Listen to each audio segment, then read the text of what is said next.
Good morning. आज हम लोग सभी लोगों को इलेक्ट्रोकेमिस्ट्री में वेलकम है। इलेक्ट्रोकेमिस्ट्री 12th क्लास का है। इलेक्ट्रोकेमिस्ट्री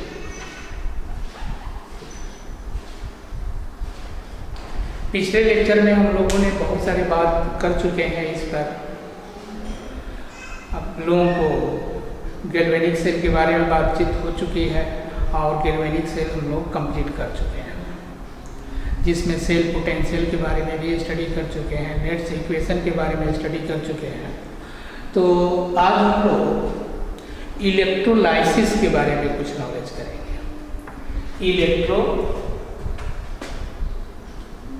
इलेक्ट्रोलाइसिस एक्चुअली इलेक्ट्रोलाइसिस होता क्या है, और इसी में हम लोग इलेक्ट्रोलाइटिक सेल के बारे में स्टडी करना है। पहले तो हम लोग को समझें कि इलेक्ट्रोलाइसिस, फॉर एग्जांपल अगर हम सल्फ्यूरिक एसिड है, HCl हाइड्रोक्लोरिक एसिड है, सल्फ्यूरिक एसिड है H2SO4, नाइट्रिक एसिड है HNO3। जब हम इसको इलेक्ट्रोलाइसिस करते हैं तो एयर डिसोसिएट हो जाते हैं, H पे पॉजिटिव और Cl पे नेगेटिव। एयर सल्फ्यूरिक एसिड को बात करें 2H पॉजिटिव और SO4 नेगेटिव। नाइट्रिक एसिड की बात करें H पे पॉजिटिव और NO3 पे नेगेटिव। फॉर एग्जांपल NaCl की बात करें तो Na पर पॉजिटिव और इस पे Cl पे नेगेटिव। सबको इलेक्ट्रोलाइसिस। रही बात इलेक्ट्रोलाइसिस, इसी पर मैंने आप लोगों को बताया कि इलेक्ट्रोलाइटिक सेल की स्टडी करना, जो इससे हम लोग करंट का प्रोवाइड कराना है। तो सबसे पहले फ्राडे की बात है, फ्राडे की फर्स्ट लॉ और सेकेंड लॉ। तो इलेक्ट्रोलाइटिक सेल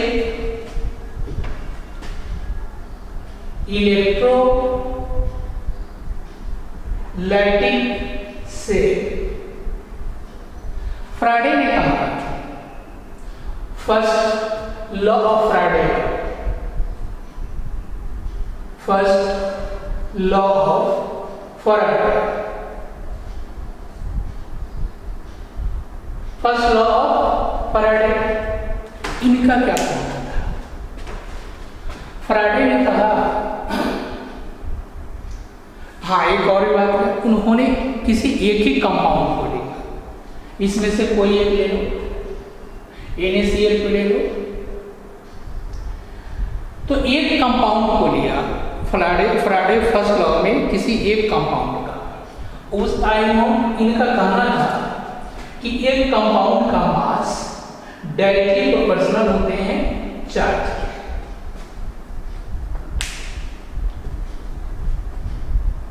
एक कंपाउंड का मास मतलब एक इलेक्ट्रोड के मास डायरेक्टली प्रोपोर्शनल होंगे किसका? चार्ज के। आप फिजिक्स में चार्ज इक्वल टू पढ़े होंगे, Q इक्वल टू, इसको क्यूब को चार्ज बोलते हैं, और charge equal to I into T. I को करंट बोलते हैं। I को क्या बोलेंगे? I को करंट बोलेंगे, जिसका यूनिट एम्पियर होता है, और T को टाइम मतलब सेकेंड। इसका यूनिट करंट का एम्पियर होता है, और ये तो आपको पता ही है, T को सेकेंड बोलते हैं, यूनिट होते हैं, टाइम का यूनिट सेकेंड। तो इसको नोट करो,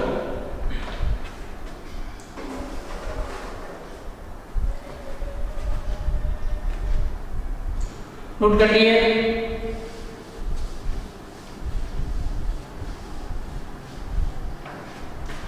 Q इज इक्वल टू, अब हमें ये भी हो सकता है M इज इक्वल टू, जब इसको इज इक्वल टू में करेंगे तो Z कांस्टेंट होगा, directly proportional constant, I into T, ZIT, Z क्या है? कांस्टेंट है, Z क्या है? कांस्टेंट है। 1 फराडे इज इक्वल टू होते हैं, Faraday is equal to 96500 coulomb, याद रखना है इस चीज को। अब देखो Z कांस्टेंट है, आज Z इज इक्वल टू क्या बन जाएगा? Z अगर फाइंड करें तो M is divided by I into T, या आप Z इज इक्वल टू भी बोल सकते हो, Z is equal to M divided by charge. ये एक फॉर्मूला है, यहाँ पर भी बन गया, ये भी फॉर्मूला है। ये रही बात। अच्छा, अब इसको थोड़ा सा और एक्सप्लेन करते हैं। जब हम लोग इक्विवेलेंट वेट की बात करते हैं, equivalent weight is equal to होते हैं मास अपॉन वैलेंसी या चार्ज, यही ना होते हैं, मास इंटू वैलेंसी। तो इक्विवेलेंट वेट को हम E मान लें, E कर लें,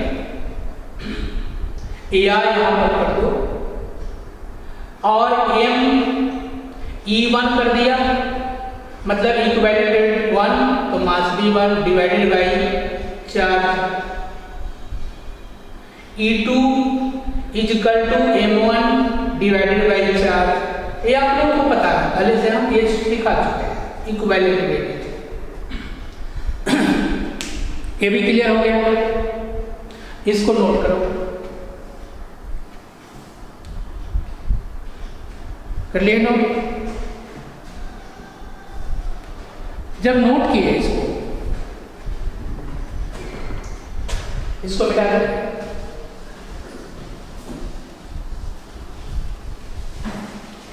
तो E1 is equal to M1, मतलब मास 1 डिवाइडेड बाई चार्ज या वैलेंसी, दोनों में से कोई एक ही।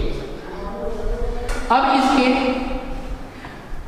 अगर दो कंपाउंड, ये तो यहां से फराडे का बात यहां से क्लियर हो गया, फराडे फर्स्ट। अब रही बात कि सेकेंड लॉ पर बात करें, second law Faraday, second law of Faraday. Second law of Faraday में ये ध्यान रखना होगा कि फर्स्ट लॉ में कोई एक कंपाउंड का यूज किए थे और उससे डायरेक्टली प्रोपोर्शन बोले थे कि चार्ज क्या। अब ये बात सेकेंड लॉ, सेकेंड लॉ में अगर आप सोचो जरा कि अगर एक कंपाउंड से उतनी इलेक्ट्रिसिटी नहीं मिला तो इन्होंने 2-3 कंपाउंड ले लिया, 2 कंपाउंड, 3 कंपाउंड, 4 कंपाउंड में ले सकते हैं। तो एक्चुअली हम लोग यहाँ पर 2 कंपाउंड की बात करें, ठीक है ना, 3 भी कंपाउंड हो सकता है, तो 2 कंपाउंड का बात करेंगे, थोड़ा सा इलेक्ट्रिसिटी और मिल जाएगा। तो 2 कंपाउंड में यहाँ पर E1 इज इक्वल टू हम लोगों ने लिखा M1 divided by charge, E2 divided by E2 is equal to M2 divided by charge. यहाँ पर M2 कर इक्विवेलेंट वेट 1, इक्विवेलेंट वेट 2, दोनों का इक्विवेलेंट वेट निकाल। अब देखो इसको एक फॉर्मूला बनाते हैं। जेड तो Z1 भी इक्वल टू हो सकता है M1 I इंटू टी, यहां पर चार्ज नहीं है। Z2 equal to M2 divided by charge. अब E1 बाय E2 देख रहे हैं,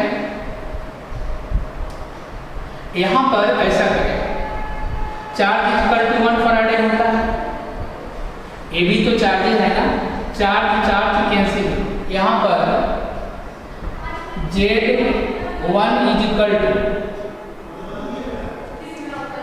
Z1, यहां पर ये लिख सकते हैं ना, इक्विवेलेंट वेट देखो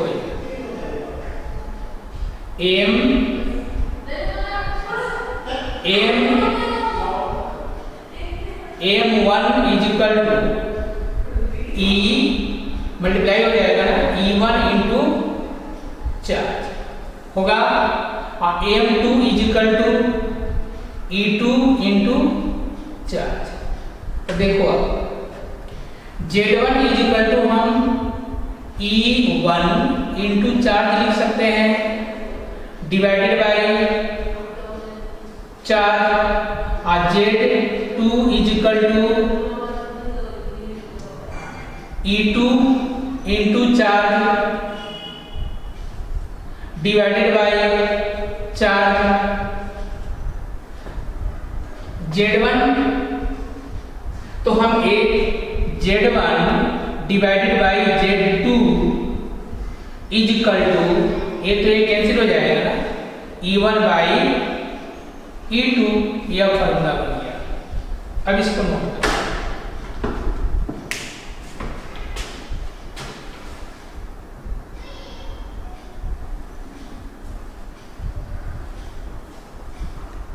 क्लियर हो गया?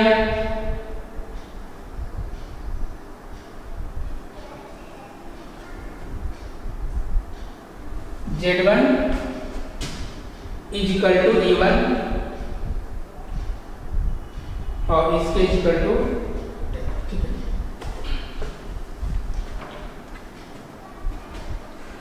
तो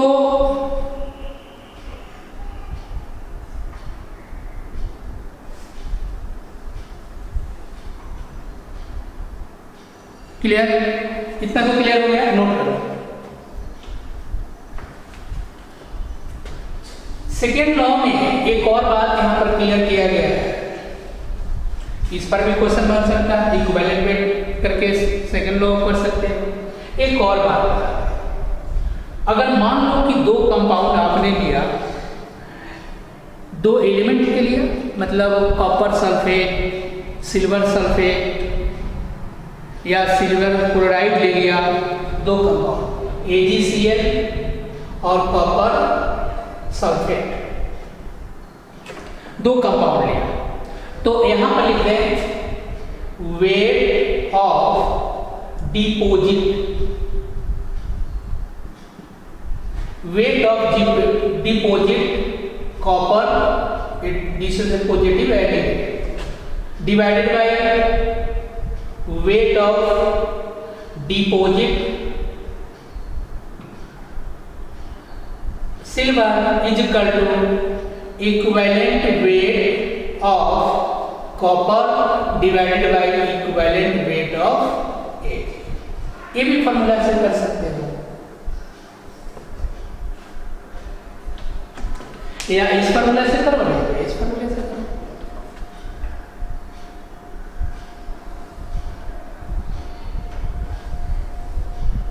क्लियर हो गया? तो ये हुआ हम लोगों को सेकेंड लॉ। तो फ्राडे के दो ही लॉ है, एक फर्स्ट लॉ और एक सेकेंड लॉ, बहुत सिंपल है। अब इसी पर हम लोगों को क्वेश्चन करना है। हाँ, एक और कभी कभी क्वेश्चन पूछता है, वही फॉर्मूला है current efficiency, current efficiency, current efficiency is equal to theory experimental value experimental होते हैं और एक थ्योरेटिकल वैल्यू होते हैं। तो experimental mass divided by theoretical mass, experimental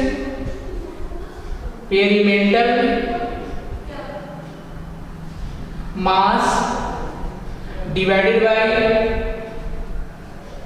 theoretical mass into 100। यह फॉर्मूला ये भी याद है, करंट इफिशिएंसी पूछा जाएगा तो एक एक्सपेरिमेंटल मास होते हैं और एक थ्योरेटिकल मास होते हैं, दोनों को डिवाइड करके 100 से मल्टीप्लाई कर दो, 100 से मल्टीप्लाई, उसकी इफिशिएंसी निकल जाएगा।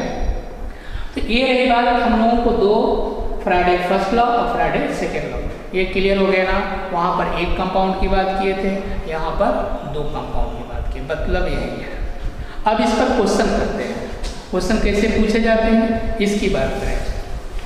देखिए क्वेश्चन सबसे पहले सिंपल क्वेश्चन की बात करें, इसको नोट करो जल्दी और इसको याद रखो। इसके बाद हम लोगों को कंडक्टेंस के बारे में पढ़ना है, वो थोड़ी सी लंबी टॉपिक है तो उसको अभी इसके जस्ट बाद अगले लेक्चर में एक्सप्लेन होगा। पहले इसको नोट करो, चलिए नोट कर लिए, okay.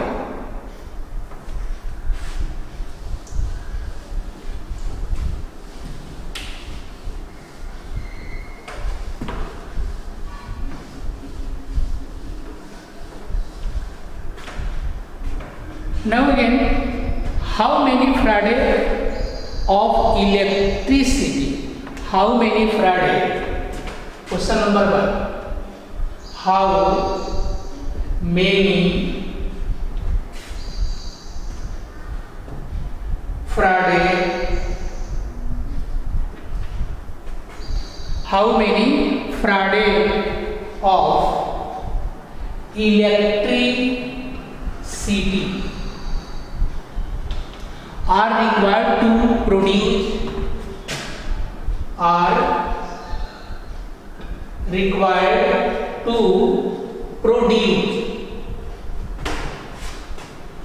5 gram of magnesium, 5 gram of magnesium from magnesium chloride। Magnesium chloride, simple बात है, एक कंपाउंड की बात चल रही है यहाँ पर।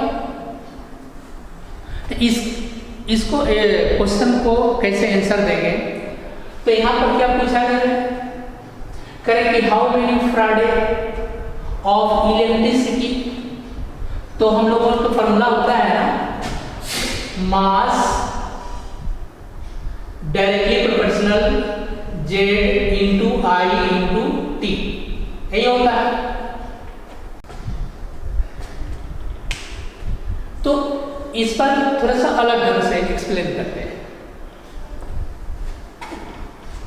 क्योंकि यहाँ पर Z कांस्टेंट वैल्यू दिया नहीं है, इक्वल टू यहाँ पर कांस्टेंट वैल्यू दिया नहीं है, तो हम इस फॉर्मूले से तो कर नहीं पाए। देखिए क्या करेंगे, पहले तो ये देखो कि मैग्नीशियम का जो मास है, मैग्नीशियम का Mg का 24 ग्राम होते हैं, एक मोल के इक्वल होते हैं। तो 24 ग्राम एक मोल के इक्वल, मतलब सिंस 24 ग्राम कितना चार्ज देता है, 96500 कूलम। एक फ्राइडे इतना 24 ग्राम एक फ्राइडे के इक्वल होगा, ये नहीं होता। मास डायरेक्टली प्रोपोर्शनल चार्ज के, वहां तो क्लियर किए थे ना, मास डायरेक्टली प्रोपोर्शनल चार्ज का। तो इतना मैग्नीशियम की इतना ग्राम है, 96500 कूलम चार्ज हुआ, तो 1 ग्राम में कितना हो जाएगा, 96,500,24। अब कितना पर पूछा गया है? 5 ग्राम पर पूछा गया है, तो रिजल्ट आएगा 96500,24 इंटू 5। अब इसको कैलकुलेट कर दो।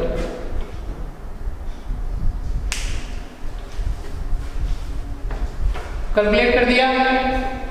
अब इसको कैलकुलेट करने पर जो आंसर आएगा वही होगा 0.41। आंसर आएगा 0. इसको कैलकुलेट करोगे तो 0.41 कूलम।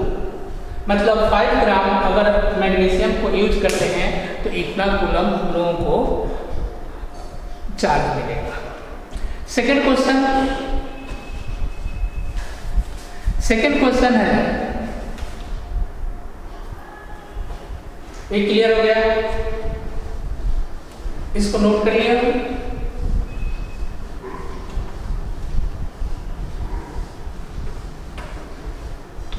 सेकेंड क्वेश्चन में हम लोग एक और question number 2, during electrolysis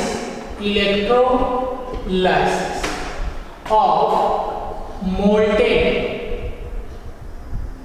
molten CaCl2 0.8 ampere current is passed through the cell for 1 hour. Find the mass of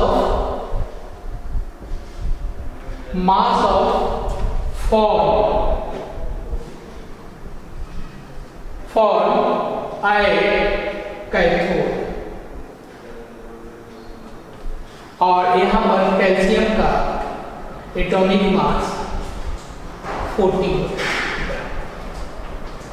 दिया। अब देखिए इसको क्वेश्चन को कैसे सॉल्व करते हैं।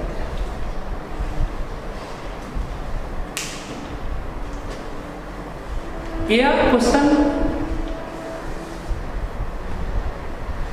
चार्ज पता करना पड़ेगा। चार्ज तो पता करना पड़ेगा ना। तो एक क्वेश्चन पढ़िए, during electrolysis of molten CaCl2 0.8 ampere current is pass through the cell for 1 hour. Find the mass of form at cathode. यहाँ पर मास पूछा गया है। तो देखिए सॉल्यूशन में चार्ज निकालिए। Charge is equal to I into T. I का करंट होते हैं, करंट का यूनिट एम्पियर होता है, तो एम्पियर दिया हुआ है 0.8 और टाइम 1 आवर दिया हुआ है। इसको हम सेकेंड में कर दें तो 60 इंटू 60 कर दिया। अब इसको मल्टीप्लाई 60 इंटू 60 और इसको मल्टीप्लाई करें 0.8 इंटू 3600। अब इसको चार्ज कितना टोटल मल्टीप्लाई करके लिख सकते हैं 0.2880 इतना हो जाएगा। इसको मल्टीप्लाई करके देखिए ना 2880। एक क्लियर? तो हमें मिल गया चार्ज। तो हम जानते हैं we know that 96500 कूलम कितने होते हैं? 40 ग्राम के 40 ग्राम कैल्शियम है ना, इतना कूलम पे 40 ग्राम कैल्शियम मिलता है। तो 1 ग्राम पे 1 कूलम पे कितना मिलेगा 40 डिवाइडेड बाय 96500 और इतना पे 2880 पे कितना मिलेगा 40 इंटू 2880 डिवाइडेड बाय 96500। अब इसको कैलकुलेट कर दें। अब कैलकुलेट करने पर जो भी आंसर आएगा वह आपका मास बनेगा। तो इसको कैलकुलेट करोगे तो इस 0 से 0 ये कट जाएगा, इससे ये कट जाएगा, इसमें मल्टीप्लाई करके इसे डिवाइड कर दो 0.5 ग्राम आएगा आंसर। अब नोट करो इसको। तो इस तरह से क्वेश्चन बना सकते हैं। एक और क्वेश्चन की बात करें।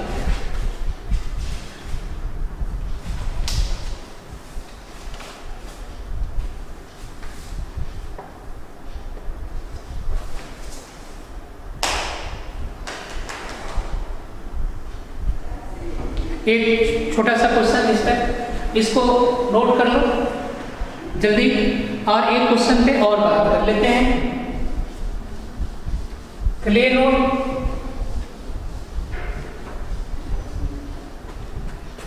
जो जेईई मेंस में क्वेश्चन पूछा गया है, question number 3, in the electrolysis of AgNO3 solution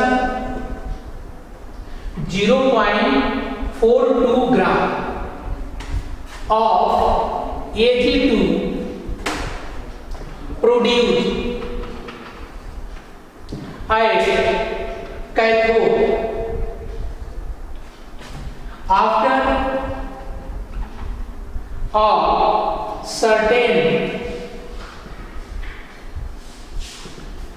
certain period of time. Calculate the quantity of electricity.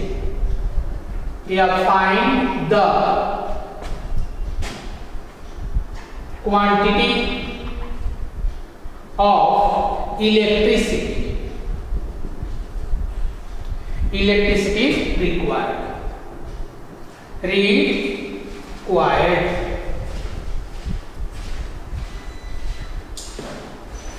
required और Ag का आप जानते हो कि 108 एटॉमिक मास होते हैं। अब इसको सिंपल सा कैलकुलेशन है, दिया हुआ है ना इतना ग्राम पे। अब क्या पूछा गया है, चार्ज पूछा गया है। तो आप जानते हो कि सिंस 108 ग्राम पे 96500 कूलम होता है ना, और 1 ग्राम पे कितना होगा 96500 डिवाइडेड बाय 108 और देयरफॉर 0.42 पे 96500 108